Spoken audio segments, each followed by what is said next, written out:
जैसा कि पता होगा बहुत ही जल्द बिहार में चौथे फेज का शिक्षक बहाली यहाँ पे प्रारंभ होने वाला है। तो इस वीडियो में हम इसी के बारे में जानकारी लेंगे कि जो आगामी आपका परीक्षा होने वाला है टीआरई 4, उसमें प्राइमरी विद्यालय में कितने पद आ सकते हैं, कब उसका नोटिफिकेशन आ सकता है, उसका अपेयरिंग में वो एलिजिबल होंगे कि नहीं, उसका एग्जाम पैटर्न्स क्या होंगे, एज क्या होंगे। तो कंप्लीट ये जानकारी होने वाली है उन लोगों के लिए जो कि फर्स्ट टाइम यहाँ पे एग्जाम्स देने वाले हैं या जिनको भी ये चीजें पता नहीं होगी, उसके लिए भी ये वीडियो यूजफुल होगा। इस वीडियो में साथ ही साथ देखेंगे कि आखिर में टीआरई 4 का यहाँ पे नोटिफिकेशन कितना आता है, ये सारी बातों का हम इस वीडियो में जानकारी लेंगे। अगर आप चैनल पे नए हैं तो सब्सक्राइब कर लीजिए चैनल को, ठीक है। तो चलिए वीडियो को स्टार्ट करते हैं। सबसे पहले आपको हम बताते चलते हैं, जैसे कि थंबनेल पर देख लिए होंगे या कुछ दिन पहले ही बीपीएससी के जो एसीएस है, सॉरी शिक्षा विभाग के जो एसीएस है, उन्होंने प्रेस कॉन्फ्रेंस किया था। उसमें बताया था कि लगभग 1,38,000 पदों का बहाली आ सकता है टीआरई 4 के अंतर्गत में। ये कंफर्म तो नहीं है, लेकिन बताया जा सकता है कि 1 लाख से अधिक ही पद आएंगे। अब प्राइमरी विद्यालय के लगभग बताया जा रहा है कि 40 से 50,000 पोस्ट यहाँ पे आने की संपूर्ण संभावना है। तो इस वीडियो में यही देखेंगे कि आखिर में उसका क्या चीज प्रोसेस में आपका जो एलिजिबिलिटी क्राइटेरिया है, सिलेबस क्या है, आप योग्य भी है या नहीं, इस वीडियो में हम बातें करेंगे, ठीक है।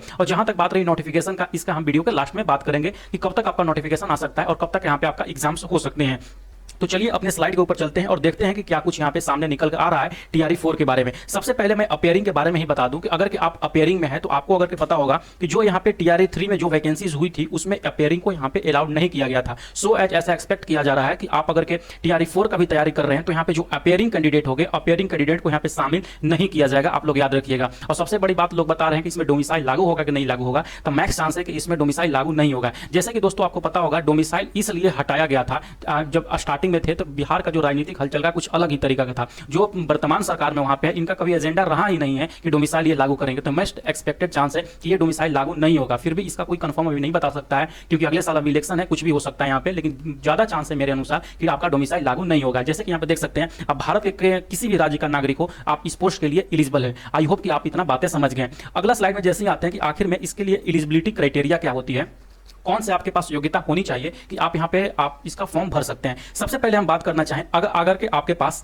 डीएलएड की डिग्री है, यानी कि जो है डीएलएड, आपका पता होगा कि इसको अनेक राज्यों में अनेक नामों से जाना जाता है, तो आपके पास एक डीएलएड की डिग्री होना चाहिए। साथ ही साथ यहाँ पे 12th का यहाँ पे ये डिग्री होना चाहिए, ठीक है। अगर डीएलएड और 12th है तो आप यहाँ पे एलिजिबल है, याद रखिएगा। उसके साथ साथ में यहाँ पे सीटेड पेपर 1 या बीटेड पेपर 1 दोनों में से कोई एक आपको यहाँ पे पास होना अनिवार्य है। उसके बाद यहाँ पे आपको पता होगा कि जो एनआईओएस डीएलएड किए हुए उनको वैलिडेट नहीं किया गया है। और ये जो लाइन यहाँ पे देख सकते हैं, शिक्षा विभाग बिहार सरकार के जो पत्रांक है, इसको यहाँ पे एनआईओएस द्वारा 18 महीने का जो डीएलएड है उसको मान्य यहाँ पे नहीं किया गया है। अगर आप लोग में से कोई भी लोग 18 महीने का जो डीएलएड किए होंगे वो मान्य नहीं होंगे, आप लोग इस बात को याद रखिएगा। जहां तक बात रही एज क्राइटेरिया, कुछ लोगों ने हमको कमेंट सेक्शन में पूछा था कि इसका एज क्राइटेरिया क्या रह सकता है, तो याद रखिएगा जो 1 to 8 में, सॉरी 1 to 5 में जो क्राइटेरिया होता है, एज क्राइटेरिया, न्यूनतम आपका जो होगा वो 18 साल होंगे और अधिकतम जो होंगे यूआर के लिए यहाँ पे 37 साल और बाकी के लिए यहाँ पे 40 साल और 42 साल का मतलब एज क्राइटेरिया दिया गया है। तो आप लोग ये याद रखिएगा, ये क्राइटेरिया जो 18 साल होता है ये 6 to 8 के लिए भी सेम होता है, लेकिन यहाँ पे 9 to 10 और 11-12 के लिए ये क्राइटेरिया जो न्यूनतम योग्यता है, ये अधिक न्यूनतम आयु जो है दोस्तों ये चेंज हो जाता है, आप लोग याद रखिएगा, ठीक है। अगला देखते हैं कि आखिर में यहाँ पे एग्जाम पैटर्न्स क्या रहते हैं, कौन कौन से सेक्शन सवाल आते हैं, किस तरीका का सिलेबस होता है। सिलेबस हम नेक्स्ट स्लाइड में देखेंगे, ठीक है। उसके बाद हम बताएंगे कि जो हम बीपीएससी का सिलेक्शन किट दोस्तों हम प्रोवाइड कराते हैं, ये बीपीएससी का सिलेक्शन किट आपका जो एग्जाम्स होने वाले हैं उसमें ये किस तरीका से सहायता कर सकता है, ठीक है। तो लास्ट तक जरूर बने रहिए वीडियोस में। तो सबसे पहले हम देख लेते हैं कि आखिर में इसका एग्जाम्स पैटर्न क्या रहते हैं। एग्जाम पैटर्न अगर देखिएगा तो इसमें से आपको 3 सेक्शन से यहाँ पे सवाल पूछा जाता है। जो पहला सेक्शन रहते हैं वो कुल प्रश्न आप लोग देख लीजिए कि टोटल प्रश्न इसमें जो पूछे जाते हैं 150 सवाल यहाँ पे पूछे जाते हैं। कितने सवाल? 150 सवाल पूछे जाते हैं, जो कि इसके लिए आपको 2.5 घंटे का यहाँ पे समय मिलता है, ठीक है। 2.5 घंटों में पेपर का जो चीजें होती हैं वो 2 तरीके से यहाँ पे विभाजित रहती हैं। पहला जो पार्ट रहता है वो पार्ट 1 में 30 सवाल आएंगे और जो पार्ट बी है, पार्ट बी में आपसे यहाँ पे 120 के नंबर का सवाल आएंगे। पार्ट 1 और पार्ट बी अच्छे समझिएगा। पार्ट 1 में जो है यहाँ पे 30 नंबर के सवाल आते हैं और पार्ट 2 में, यानी कि पार्ट 2 में यहाँ पे 120 नंबर के सवाल आते हैं। जो आपका मेरिट बनेगा वो मेरिट 120 नंबर के हिसाब से बनेगा। जो बाकी पेपर 1 है, यानी कि जो पार्ट 1 है, ये क्वालिफाइंग नेचर का होता है, ये आपका लैंग्वेज पेपर होता है, आप लोग याद रखिएगा। इसमें 9 नंबर लाने पर आप पास हो जाते हैं, लेकिन याद रखिएगा जब आपका मार्क्स यहाँ पे टाई ब्रेकर की वजह से फंसेगा तो वहां पे ये भाषा का मार्क्स जो है बहुत ही अहम रोल अदा करेगा। तो टोटल यहाँ पे 2.5 घंटे का समय मिलता है 150 सवालों के लिए। आपका कुल अंक जो होता है 150 नंबर का होता है, आप लोग याद रखिए। इससे पहले मैं वीडियो बना चुका था कि किस तरीका से लोग यहाँ पे सिलेक्शन लिए थे पीआरटी के अंतर्गत में, किस तरीका से मैंने लोगों को पढ़ाया था, तो बहुत सारे लोग यहाँ पे सिलेक्टेड हुए हैं, तो आप लोग उस वीडियो को भी यहाँ पे देख सकते हैं। आगे करके आते हैं तो हम इसके बारे में, सिलेबस के बारे में बात कर लेते हैं, क्या कुछ इसका सिलेबस रहने वाला है। सिलेबस जैसे कि मैंने बताया कि इसमें जो है यहाँ पे 2 चीज शामिल रहेंगे। जो पहला है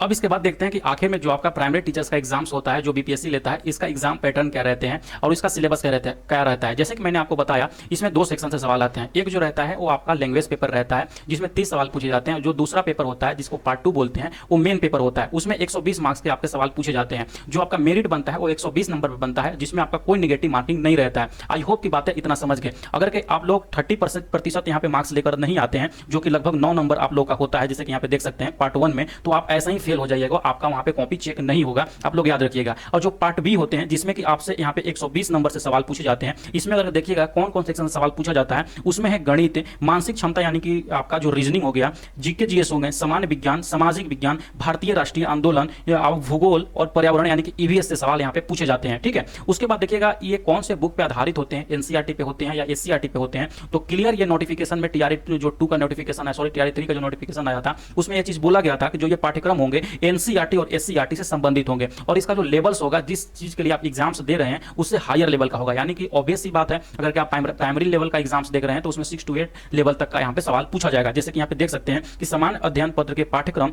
एससीईआरटी से संबंधित होंगे, लेकिन इसका जो स्तर होगा उम्मीदवार हेतु निर्धारित न्यूनतम अर्हता के आलोक से अत्यधिक होगा, मतलब ज्यादा होगा। ठीक है, आई होप कि इतना बातें समझ गए होंगे। तो जितना भी मैंने बताया, आई होप कि आपका जो बातें था क्लियर हो गए। अब जो मैं बताता हूं बीपीएससी सिलेक्शन किट के बारे में। दोस्तों, बीपीएससी सिलेक्शन किट कंप्लीट जो मैं आपको बताया कि सिलेबस क्या है, क्या चीज कैसे आपको तैयारी करना चाहिए, उसी को देखते हुए टोटल का टोटल जो आपका सिलेबस है पीआरटी का, उसके अनुसार इसको डिजाइन कर दिया गया। जो बीपीएससी का सिलेक्शन किट होता है, ये कंप्लीट नोट्स होते हैं जिसमें आपको क्लास 6 से लेकर क्लास 12 तक का सभी एनसीईआरटी बुक्सों का समरीज मिल जाते हैं, जो शॉर्ट फॉर्म में नोट्स होते हैं, इंपोर्टेंट जो चैप्टर वाइज नोट्स होते हैं बुलेट पॉइंट के साथ में, वो मिल जाता है। साथ ही साथ एससीईआरटी का नोट्स भी मिल जाता है। जैसे कि मैंने ऊपर में दिखाया कि जो इसका जो सिलेबस है एससीईआरटी और एनसीईआरटी पर आधारित है, तो सवाल उन्हीं दोनों बुक्सों से अत्यधिक पूछे जाते हैं। और उसके बाद भारतीय राष्ट्रीय आंदोलन का नोट्स इसमें प्रोवाइड करेंगे, EVS notes, Bihar special notes, और जो भी मोस्ट इंपोर्टेंट यहाँ पे एमसीक्यूज होंगे आपका सब्जेक्ट वाइज, वो आपको प्रोवाइड किया जाएगा। साथ ही साथ बीपीएससी में जो भी सवाल अभी आए हैं टीआरई 1, 2, 3 में, उसको हम एमसीक्यूज विद आंसर के तौर पे आपको हम पीडीएफ प्रोवाइड करा देंगे, ताकि आप एक बार उसको सरसरी निगाहों से क्वेश्चंस देख लीजिएगा तो आपका वहां पे काम बन जाएगा।